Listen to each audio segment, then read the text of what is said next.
جب مغرب کی آذان ہوتی ہے، آسمان پر دن رخصت ہو رہا ہوتا ہے اور رات اللہ کے حکم سے آہستہ آہستہ اتر رہی ہوتی ہے۔ ایسے روحانی وقت میں نبی کریم صلی اللہ علیہ وسلم نے ایک عظیم دعا سکھائی: اللہم ان ھذا اقبال لیلک و ادبار نہارک و اصوات دعاتک فاغفر لی۔ اے اللہ، یہ تیری رات کے آنے اور تیرے دن کے جانے کا وقت ہے، اور تیرے پکارنے والوں کی آوازیں بلند ہو رہی ہیں، بس مجھے بخش دے۔ اس دعا کا کیا مقام ہے!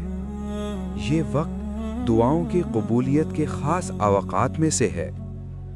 یہ لمحہ رحمت کے دروازوں کے کھلنے کا لمحہ ہے، اور اس دعا کا ہر لفظ بندے کو اللہ کی مغفرت کے قریب لے جاتا ہے۔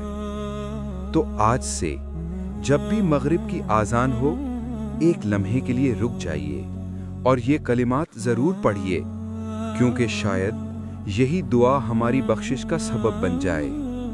اللہم فاغفر لنا، آمین۔